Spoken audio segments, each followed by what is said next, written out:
नमस्कार। सहकार्य, सहमति, समझदारी र सहअस्तित्वको प्रतीक कार्यक्रम सहयात्राको आजको श्रृंखलामा तपाईलाई स्वागत छ। म चन्दा घिमिरे।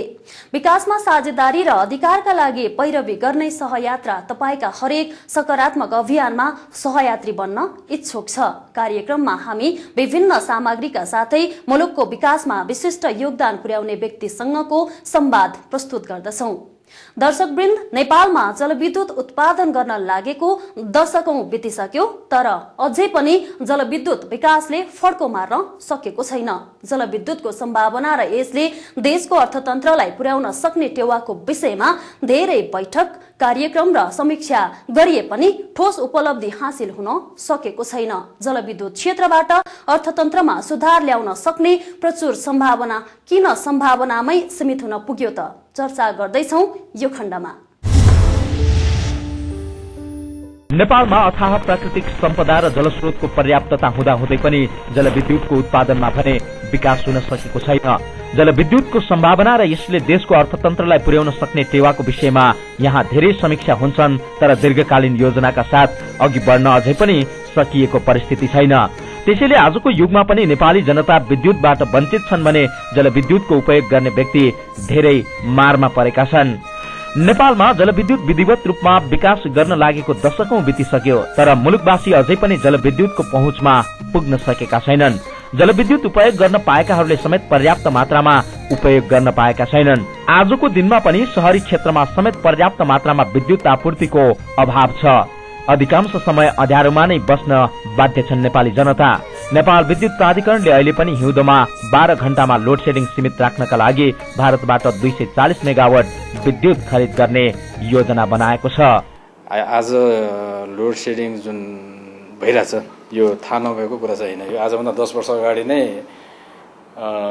यो मितिमा यो वर्षमा लोड सेडिङ हुन्छ भन्ने कुरा करिब करिब सबै विज्ञहरूलाई, सबै इन्जिनियरहरूलाई, नीति निर्माताहरू सबैलाई थाहा भयो। तर भइदियो के भने त्यो थाहा भइसकेपछि जुन नीति बनाइयो र त्यो नीतिलाई जसरी कार्यान्वयन गर्नुपर्ने थियो, कार्यान्वयन चाहिँ भएन, राज्यले पनि गरेन। आर्थिक हिसाबले सबैभन्दा विकास गर्न सकिने प्रचुर सम्भावना भएको नेपालको जलविद्युत 40,000 मेगावाट भन्दा बढी उत्पादन गर्न सकिने देखिन्छ। तर यति धेरै अपार जलविद्युतको सम्भावना भए पनि नेपालले हालसम्म केवल 600 मेगावाट जलविद्युत मात्र उत्पादन गर्न सकेको छ। नेपालको विद्युत उत्पादनमा जलविद्युतको योगदान बढी भए पनि सम्पूर्ण ऊर्जा उपयोगको सन्दर्भमा हेर्दा विद्युत ऊर्जाको उपयोग नगण्य हुन आउँछ, किनकि केवल 1% ऊर्जाको आवश्यकता पूर्ति विद्युतबाट भएको देखिन्छ। ऊर्जा खपतको ठूलो हिस्सामा दाउराको 68%, फोहोर मैलाको 15%, गाई भैंसीको गोबरको 8% र आयातित जैविक खनिज तेलको 8% योगदान रहेको देखिन्छ। संसारमा धेरै त्यस्ता देश छन् जो थोरै जलस्रोतबाट पनि पर्याप्त जलविद्युत उत्पादन गरी निर्यात बढाउन सफल छन्। नेपाल अहिले धेरै कुरामा परनिर्भर बन्दै गएको कुरा जगजाहेर छ। यसको एक कारण जलविद्युत पनि हो, किनकि विदेशी बजारमा पर्याप्त मात्रामा विद्युत उत्पादन हुँदा त्यस देशमा उत्पादन हुने वस्तुको मूल्य कम पर्न आउने र विद्युतको अभावको कारण नेपालमा उत्पादन हुने वस्तुको मूल्य बढी पर्ने गर्दछ, जसका कारण नेपाली वस्तु भन्दा विदेशी वस्तुको माग बढ्न जाँदा नेपाली उत्पादकहरूले आफ्नो पेसाबाट हात धुनु परेको यथार्थ पनि छ। नेपालमा यति धेरै जलविद्युतको सम्भावना हुँदाहुँदै पनि भारतसँग जलविद्युत आयात गरिनुपर्ने बाध्यकारी अवस्था नेपाल सरकार र सम्बन्धित निकायका लागि लज्जास्पद कुरा हो। जलविद्युत उत्पादनमा त्यति लगानी पनि भित्रन सकेको देखिँदैन। जुनसुकै क्षेत्रमा पनि सेवाको लागि लगानी गर्ने होइन कि प्रतिफल आउँछ भनेर लगानी गर्ने हो। के कुरा चाहिँ सुनिश्चित गर्नुपर्ने हुन्छ राज्यको तर्फबाट, त्यो राज्यले गरिदिनु पर्यो। त्यो राज्यले नगर्दासम्म हाइड्रो पावर मात्र होइन कि कुनै पनि क्षेत्रमा लगानी आउँदैन। धेरै वर्षदेखि चर्चामा आएको माथिल्लो त्रिशुली 3A परियोजना, अप्पर कर्णाली परियोजना, मोदी खोला परियोजना, पञ्चेश्वर परियोजना अझै बन्न सकेका छैनन्। मुलुकमा दोस्रो संविधान सभाको निर्वाचन सम्पन्न हुनु पूर्व सार्वजनिक गरिएका ठूला दलका घोषणा पत्रमा 3 वर्षभित्र नेपाललाई लोड सेडिङ मुक्त गराउने प्रतिबद्धता जनाइएको पाइएको थियो। तर कसरी गर्न सकिन्छ भन्ने विषयमा भने उनीहरूको स्पष्ट मत देखिएन। जे होस्, देशको समग्र विकासका लागि प्राकृतिक स्रोत साधनको भरपूर उपयोग गर्नै पर्ने हुन्छ। त्यसैले हाम्रो देशमा भएको जलस्रोतको भरपूर उपयोग गर्नका लागि स्पष्ट नीति तथा कानूनका साथै कार्यान्वयनको पनि खाँचो छ।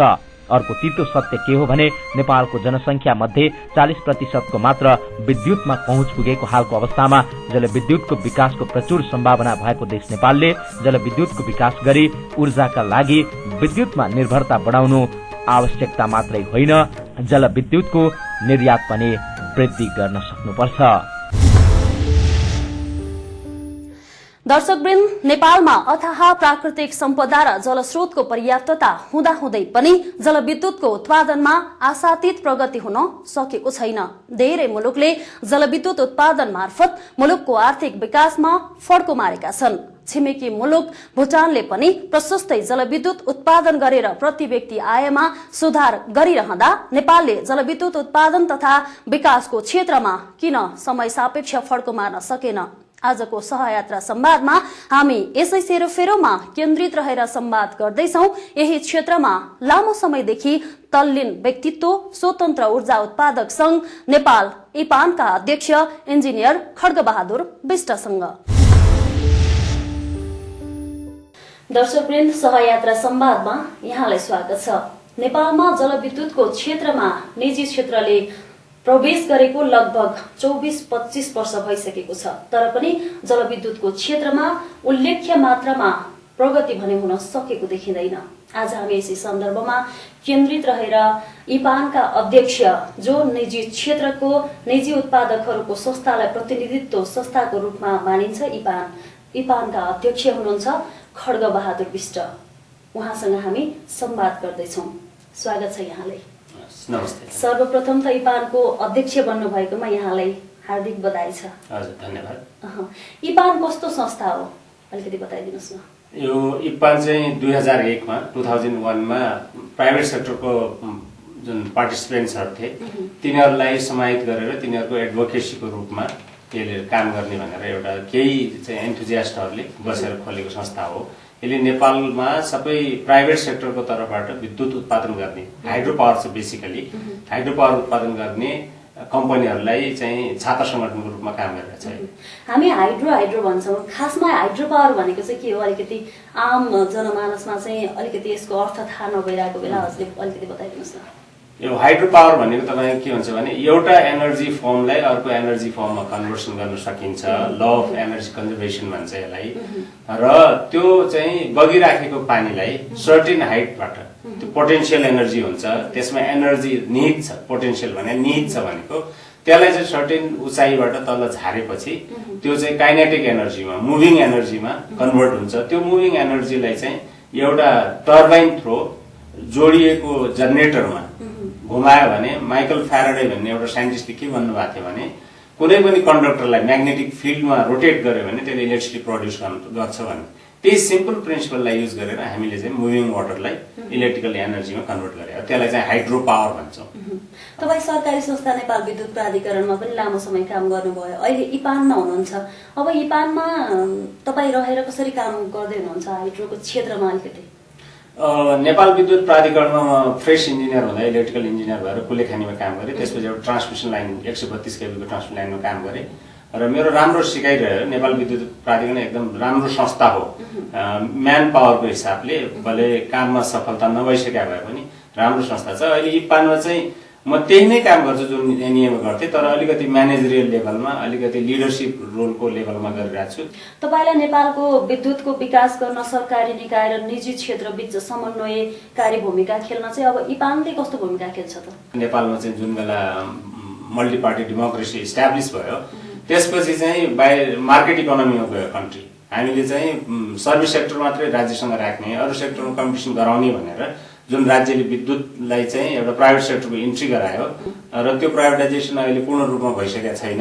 र हालसम्म त विद्युतको क्षेत्रमा चाहिँ निजी क्षेत्रले लगानी गरेको उनीहरूको सहभागिता उल्लेख्य भएको पाइँदैन नि त, यसो किन भएको? 1990 मा प्राइभेटाइज भयो। 1996 तिर प्राइभेटाइज भएपछि 1-2 वर्षमा आउँदैनन्। 1996 तिर कम्पनीजहरू आउन थाले, आएर लाइसेन्स लिए। तर कन्ट्रिब्युसनको हिसाबले आई थिंक अहिले पनि 30 to 35% चाहिँ प्राइभेट सेक्टर कन्ट्रिब्युसन छ हाइड्रोपावरमा।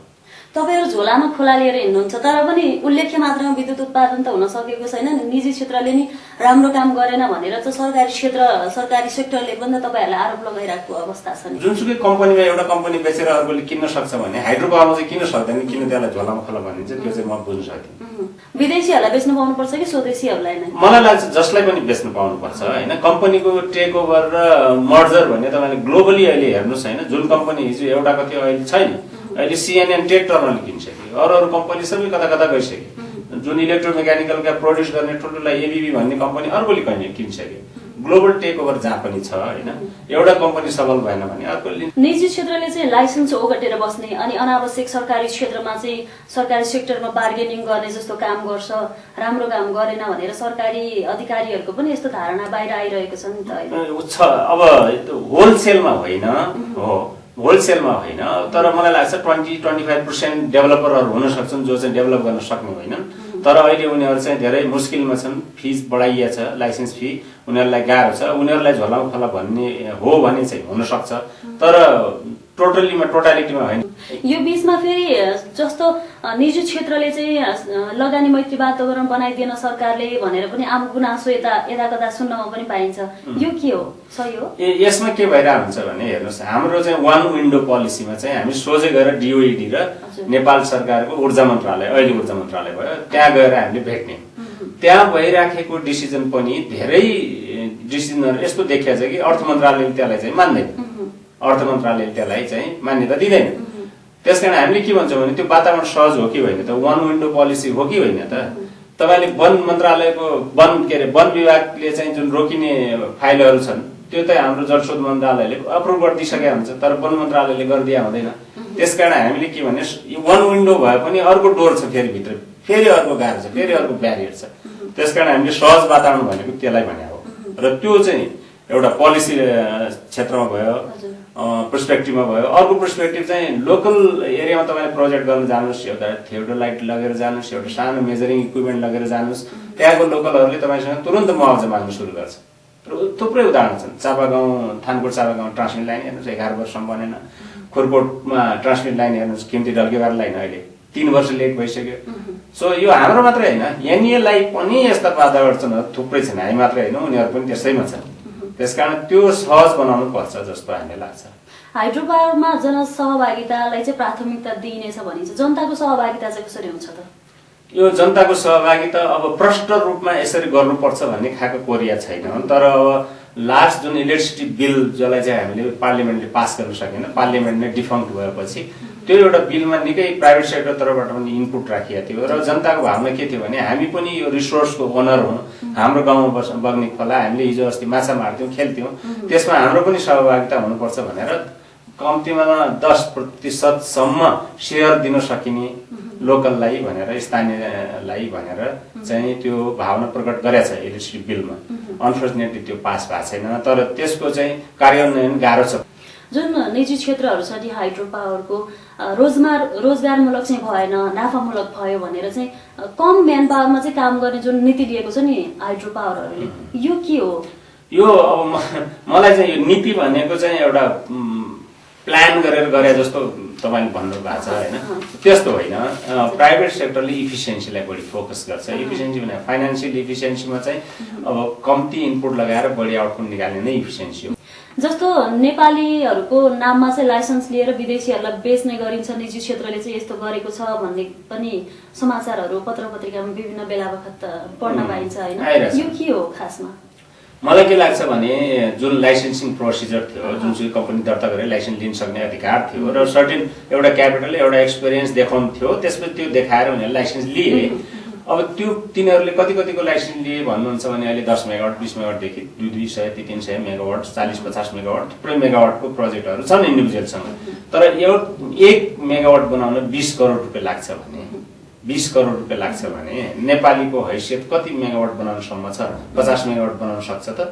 सक्दैन। उसले के गर्छ त फेरि आफूले लगाएको लगानी, आफूले बुझाएका रिपोर्ट्सहरू, आफूले गरेका कन्सल्टेन्ट्सका स्टडिजहरूको जुन फिज छ त्यसमा सर्टेन रिटर्न त्यसमा थपेर चाहिँ उनीहरूले बेच्न कोसिस गरिरहेका छन्। तपाईको भनाइको तात्पर्य नेपालीहरूको आर्थिक पहुँचले मात्रै क्षमता उनीहरूको नभएर विदेशीहरूसँग जोइन्ट भेन्चरमा काम गर्न जोइन्ट भेन्चरमा काम गर्न चाहन्न, उनीहरू माइनोरिटी सेयर होल्डर भएर त्यो प्रोजेक्टमा अफकोर्स उनीहरू प्रमोटर पनि गर्न चाहन्छन्, तर मेजोरिटी रूपमा त्यो प्रोजेक्टलाई कन्स्ट्रक्सन गर्न नसकिने हुनाले बाहिरको गभर्मेन्टले चाहेको छ नि, एफडिआई गभर्मेन्टले किन चाहेको आफूले गर्न नसकेर।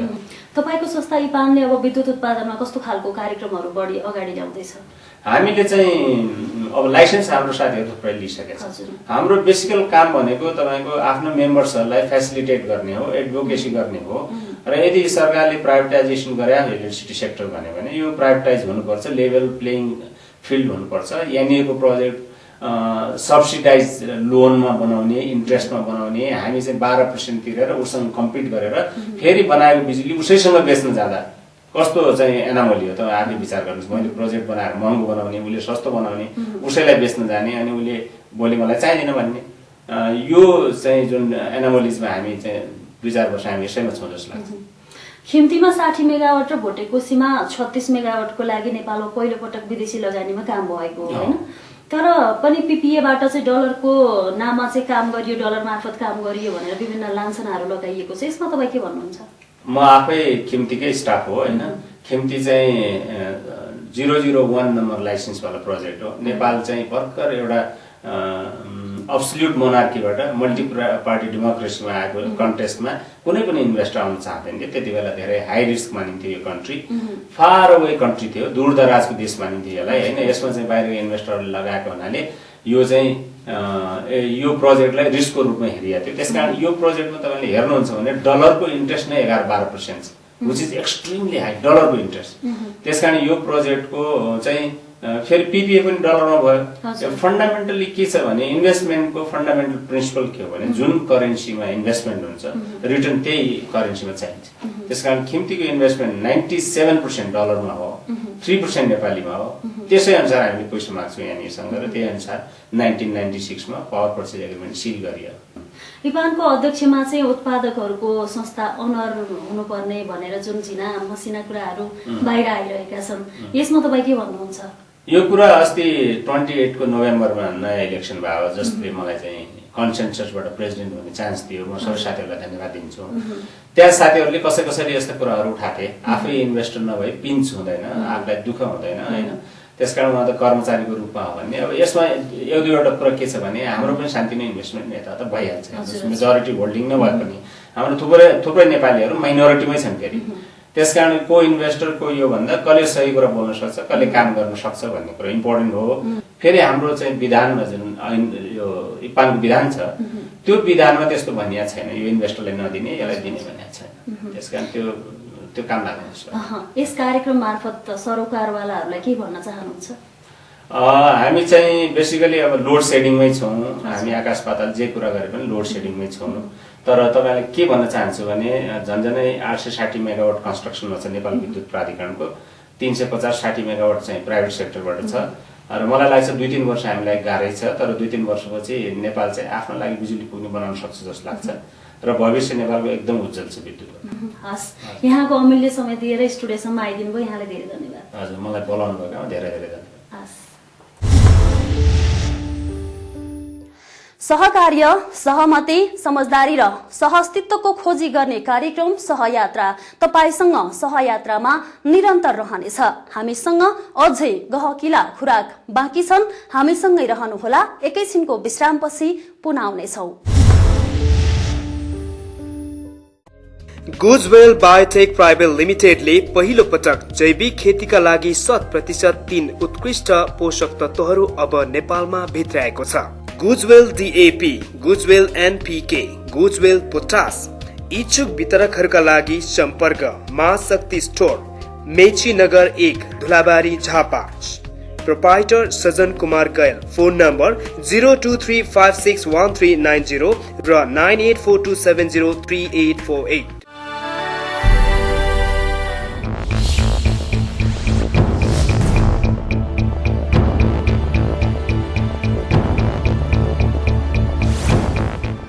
कृषि, पर्यटन, जलस्रोतको विकासमा लगानी गरी राष्ट्रलाई समृद्ध बनाउन लगानीको लागि हातेमालो गरौं।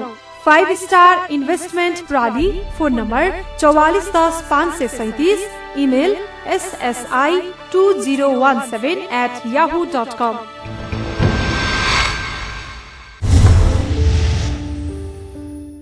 विश्रामपछि कार्यक्रम सहयात्रामा पुनः स्वागत छ। दर्शकवृन्द, विश्वको सबैभन्दा ठूलो वायरलेस नेटवर्क चाइना मोबाइलले बढी शुल्क तिर्ने ग्राहकलाई लक्षित गरी 4G सेवा सञ्चालनको तयारी गरेको छ। त्यस्तो सेवा सञ्चालनका लागि चाइना मोबाइलले स्मार्टफोन कम्पनी एप्पलसँग सम्झौता गर्ने अपेक्षा गरिएको छ। कम्पनीले 3G मा भन्दा 4G मा कम सेवा शुल्क लाग्ने अपेक्षा गरेको छ। 4G सेवा सञ्चालन पछिका कारण के छन् त चर्चा गर्दैछौं अबको खण्डमा। China Mobile, the world's largest wireless network operator, is poised to introduce the first commercial 4G services on the mainland later this month and stands to capture more high-paying data users under a potential deal with technology giant Apple. The company expects to provide lower tariff rates for 4G service compared with its 3G offering, but has forecast higher monthly average revenue for user given the larger volume of subscribers it hopes to sign up. 4G 网络的到来啊，基本上是移动网络超越固定网络的一个里程碑。The Ministry of Industry and Information Technology (MIIT) issued licenses on 4th December to the mainland's big three telecommunications network operators, also including China Unicom and China Telecom, to run 4G services built on a mainland developed standard called Time Division Long-Term Evolution (TDLTE). 我家里是用的是2兆的宽带嘛，因为它你看下一个大概一季左右的电影的话，它大概得一个半小时。现在在这边体验了以后，下一个同样大小的电影的话，应该是10分钟左右就能下完。Unicom and China Telecom will also be allowed to run hybrid networks that include infrastructure based on the mature 4G standard called Frequency Division Duplex Long-Term Evolution (SDD-LTE) standard, with those licenses to be awarded later when the MITT deems it appropriate. The Barclays report said China Mobile would be the first of the blocks into reasonably aggressive 4G launch, which could include support for Apple's new iPhone 5S and 5C models. Speculation has been rife that China Mobile will launch its new 4G brand and next Wednesday. 对，速度很快，但是对于学生族来说，怕消费的这个费用有点过高了。 As of October 31st, China Mobile had 759.27 million subscribers, including 162.02 million 3G users. However, its 3G network is based on the standard that the iPhone does not support, which is why Apple's mainland 3G partners are Unicom and China Telecom. 在我们 4G 网络逐步完善的同时 ，4G 的终端也在按照计划分批推出，预计到年底我们会有16款 4G 的终端与大家见面。 China Mobile, however, estimates that more than 45 million iPhones are used on its 2G network by subscribers who bought the devices in the grey market or overseas. दर्शकवृन्द, आजको कार्यक्रम यहाँलाई कस्तो लाग्यो? सल्लाह, सुझाव वा प्रतिक्रियाका लागि हाम्रो इमेल ठेगाना chandaproduction128@gmail.com मा इमेल गर्न सक्नुहुनेछ। कार्यक्रम सहयात्रामा हामी तपाई दर्शकवृन्दको आत्मीय माया र तपाईहरूकै साथको अपेक्षा गरिरहेका छौं। कार्यक्रम सहयात्रा हरेक मंगलबार साँझ 6:30 बजे र पुनः प्रसारण बुधबार बिहान 11:30 बजे हुने गर्दछ। सहयात्राले सहकार्य, सहमति र समझदारी जब हुन्छ तब मात्र विकास सम्भव छ भन्ने मूल मर्ममा आफूलाई समाहित गरेको छ। हामी यही अभियानमा निरन्तर लागिरहनेछौं। हवस् त, नमस्ते।